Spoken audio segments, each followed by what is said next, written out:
Welcome to another deep dive. Today we're looking at a story. It's a real David and Goliath situation. But instead of slingshots, we're talking global trade and some pretty high-stakes political alliances. Yeah, definitely a modern twist on a classic story. Exactly. So the David in our story is Lithuania, a small Baltic nation that made a move so bold it really sent shockwaves around the world. They decided to officially recognize Taiwan. And in doing so, they directly challenged China's stance on the issue. And Lithuania knew this wouldn't be just symbolic, challenging a superpower like China. There were going to be consequences. Right, and those consequences were pretty swift and severe. Yeah, no kidding. It was like watching dominoes fall in real time. The New York Times reported that Lithuania's exports to China plummeted by over 90% in just a few months. Yeah, that's a staggering hit to their economy, to put it mildly. Absolutely. Okay. So let's step back for a second and unpack Lithuania's initial strategy here. What were they hoping to achieve? Well, they were definitely aiming high.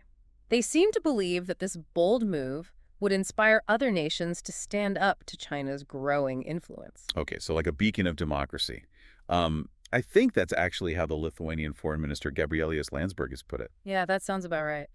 They were also hoping for more concrete support from the European Union. Like, they envisioned a united front against China, with the EU backing them up economically and politically. Makes sense. Yeah. But that didn't exactly pan out the way they'd hoped. Not quite. No. Oh. As an analyst named Sarah Wilson pointed out in the Financial Times, it seems Lithuania underestimated a couple of crucial things. What were those? Well, for one, they underestimated China's economic leverage. And for another, they overestimated Europe's willingness to directly confront Beijing. Right, because, let's face it. The major players in Europe, like Germany and France, they have deep economic ties with China. Exactly. And they weren't willing to risk those relationships for what they probably saw as a symbolic gesture by a smaller nation. So even though Lithuania was trying to spark a global movement, they ended up in a pretty precarious position. Yeah, they did. It's a stark reminder that even with the best of intentions, actions on the world stage have real-world consequences. And those consequences can be harsh. Absolutely. Yeah. So this wasn't just some abstract foreign policy debate back in Lithuania. Right. This is hitting home. Absolutely. Public opinion actually became divided. And according to a poll by the Baltic Times, around 55% of Lithuanians felt that economic stability should be the priority over confronting China. Yeah, it highlights a fundamental dilemma, the choice between upholding your principles and ensuring economic well-being. It's not just a theory. It's real people's lives and livelihoods that are being impacted. Absolutely. I remember reading about this factory owner who spoke to Reuters, and he said, quote, "We've been left out in the cold. Without the Chinese market, we're struggling just to stay open." Yeah, that really brings it home. The human cost of this geopolitical standoff. It does. So we get this really tough question to grapple with. If you were in Lithuania facing those same pressures, what would you prioritize? Your values, your principles, or the immediate needs of your family, your community? That's a tough one. It really is. And it gets even more complicated when you consider that Lithuania hasn't completely backed down from their position. They're still expressing support for Taiwan, but there's a noticeable shift in their tone. Yeah, there's definitely a shift towards pragmatism. You can see it in recent statements from their foreign minister, Landsbergis. He started emphasizing the need to secure Lithuania's long-term prosperity. Which suggests maybe a willingness to ease tensions with China, find a more balanced approach. Yeah, exactly. It's a tough balancing act, isn't it? Holding on to your principles, but without completely crippling your economy. It is, and that's where I think the contrast with larger European economies like Germany becomes really interesting. Oh, how so? Well, while Lithuania is struggling with the fallout from their stance, Germany under Chancellor Olaf Scholz is actually strengthening its ties with China. So going in the opposite direction. Pretty much, yeah. Scholz actually said recently how crucial those economic relations are for Europe's recovery. Huh. It's a very different approach. Yeah, it highlights those unique challenges that smaller nations face in this global arena. So we've got Lithuania trying to navigate the economic consequences of challenging China. And then on the other hand, we've got these larger European economies forging ahead with business as usual. Yeah, it really shows the complex dynamics at play. It does. It makes you wonder how these smaller nations can actually make their voices heard and their values count in a world where economic interests often seem to trump everything else. It's a question a lot of countries are grappling with. And Lithuania's experience, I think, offers some valuable insights into the challenges and the potential pitfalls of trying to navigate this increasingly complex geopolitical landscape. Yeah, for sure. It's a story that definitely deserves a closer look, and that's exactly what we're going to do in this deep dive. I'm looking forward to it. So it's fascinating to watch how Lithuania's situation is unfolding. Like, on one hand, they're dealing with the economic fallout from their stance on Taiwan, but then there's also this possibility of a diplomatic reset with China. It's a tightrope walk between principles and pragmatism, wouldn't you say? Yeah, a very delicate balancing act for sure. And it's not just Lithuania that's watching closely. Oh, right, like other countries are taking notes, too. Exactly. They want to see how this all plays out. It's like a high-stakes poker game, with everyone holding their cards close, Yeah. trying to anticipate the next move. But okay, let's say this reset actually happens. What could that look like? Well, there are a few potential scenarios. One possibility is that China, seeing an opportunity to kind of reassert its influence in the region, they agree to a reset, but on their own terms, of course. So basically some concessions from Lithuania. Most likely. Yeah. Maybe toning down their rhetoric on Taiwan, or even acknowledging the One China policy more explicitly. Which would be a tough pill to swallow after taking such a public stand. Definitely. It would require some careful maneuvering on Lithuania's part, to save face while also appeasing China. A real test of their diplomatic skills. And what about the economic side of things?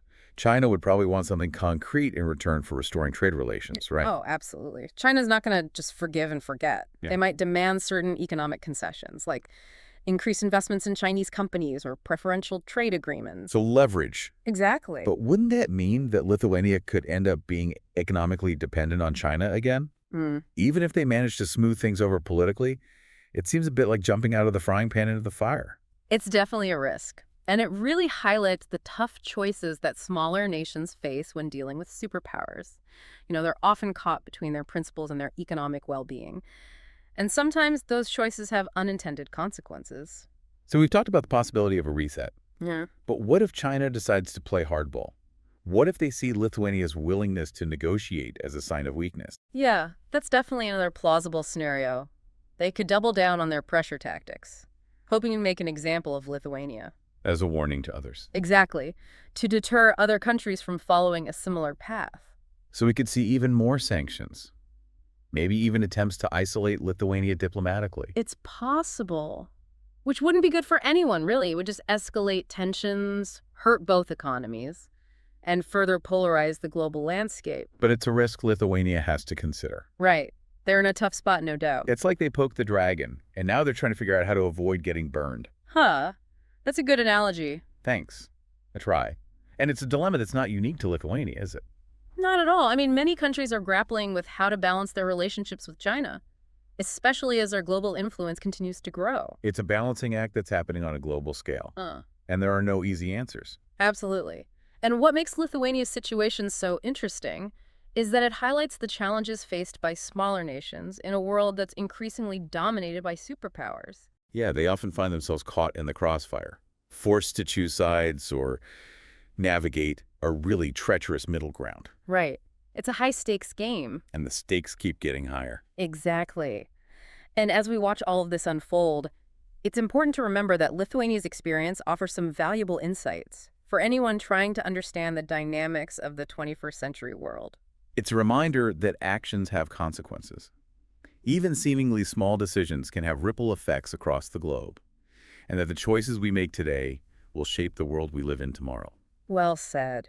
And while we've been focused on the political and economic implications, it's crucial to remember the human side of all this. Right, real people are being impacted by these geopolitical maneuvers. Exactly. Their voices deserve to be heard. Absolutely. Behind all the statistics and the political rhetoric are individuals whose lives are being disrupted, whose livelihoods are at stake, and whose futures are uncertain. We can't forget about that human cost. No, we can't.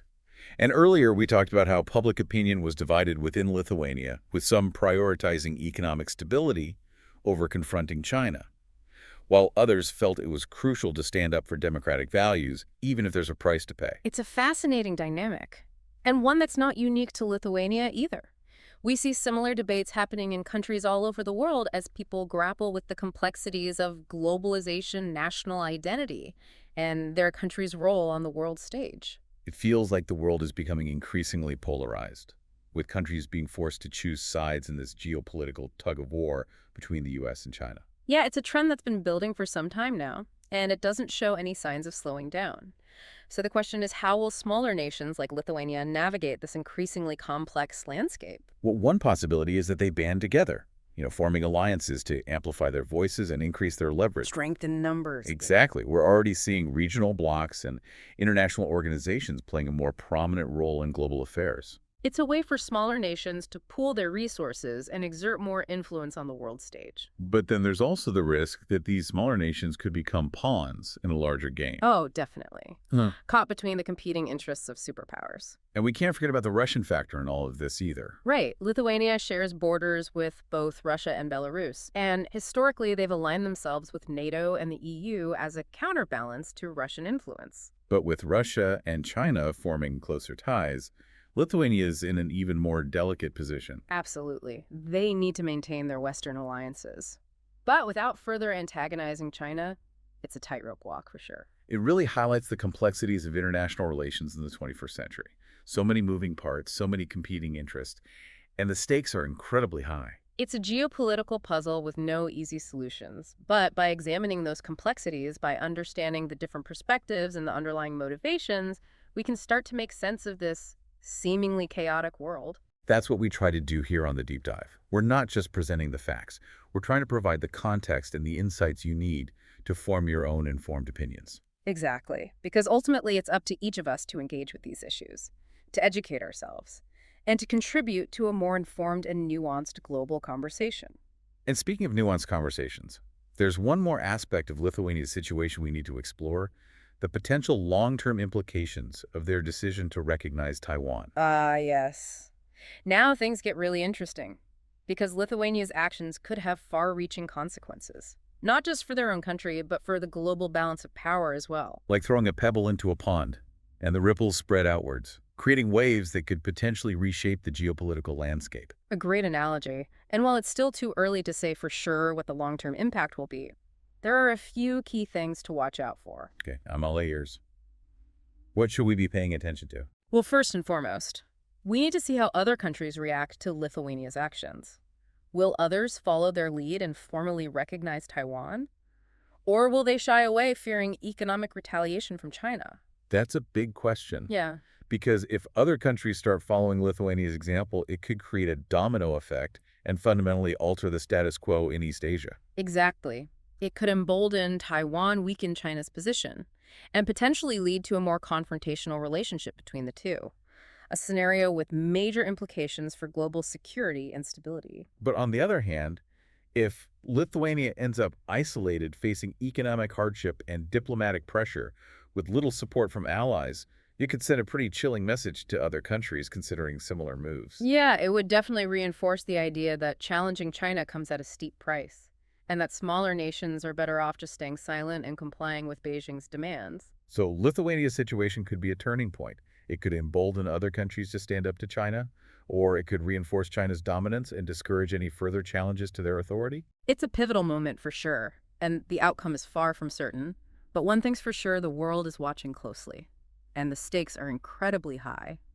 It's a reminder that even in an increasingly interconnected world, where information travels at lightning speed and borders seem to be blurring, the actions of individual nations still matter. They matter a great deal, because ultimately it's the choices made by individual nations, the courage they display in standing up for their values, and the alliances they forge that will determine the shape of the world to come. That's a powerful thought, and one that underscores the importance of staying informed, engaging in critical thinking, and contributing to a more nuanced understanding of these complex global issues. Indeed, because as we've seen with Lithuania's story, even seemingly small events can have ripple effects that extend far beyond their immediate borders, shaping the destinies of nations and impacting the lives of people around the world.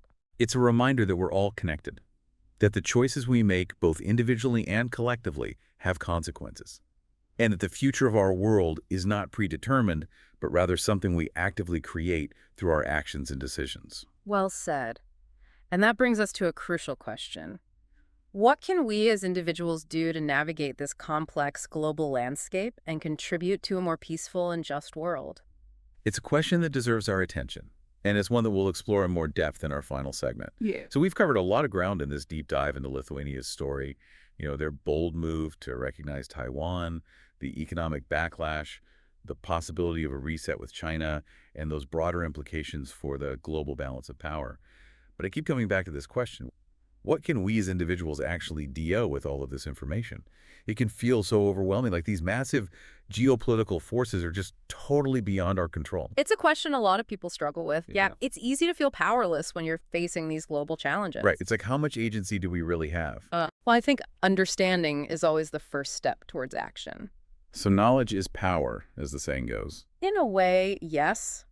But it's more than just knowing the facts. It's about connecting those facts to our own lives, to our values, to the choices we make every day. Okay, give me an example.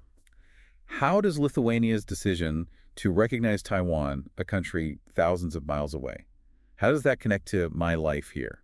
Well, think about the products you buy, the companies you support, the news you consume.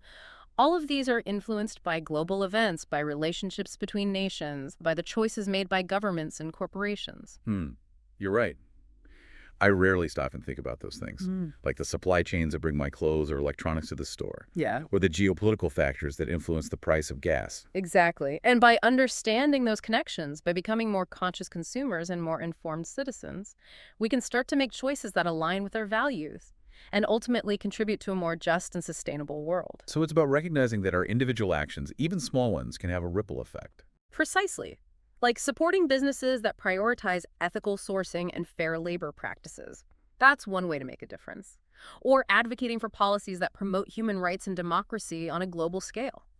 Even just staying informed about global events and having those thoughtful discussions with friends and family can contribute to a more informed and engaged citizenry. So awareness is key. It really is. The more we understand about how interconnected our world really is, the more empowered we become to make choices that actually reflect our values. I like that. It's not about having all the answers or becoming some expert in international relations. It's about cultivating a sense of curiosity, a willingness to learn, and a commitment to engaging with the world around us in a thoughtful and compassionate way. That's it, So exactly. it's not about feeling overwhelmed or powerless. Yeah. It's about taking those small but meaningful steps to actually make a difference. Right. Because in the end, the future isn't something that happens to us. It's something we actively create through our choices and actions. That's a powerful thought. So as we wrap up our deep dive into Lithuania's balancing act, what's one key takeaway you hope our listeners will remember from our conversation? I hope they remember that even in a world that can feel increasingly complex and divided, our choices, both individually and collectively, still have the power to shape the future. Lithuania's story is a reminder that even small nations can make a difference, that standing up for what you believe in can have those ripple effects across the globe, and that each of us has a role to play in creating a more just and equitable world. That's a great point. And that's what the deep dive is all about, empowering you with the knowledge and insights to make your own informed choices and to see your own place in this larger story of our world. So keep exploring, keep questioning, and keep striving to make a difference. Because even the smallest actions can contribute to a brighter future.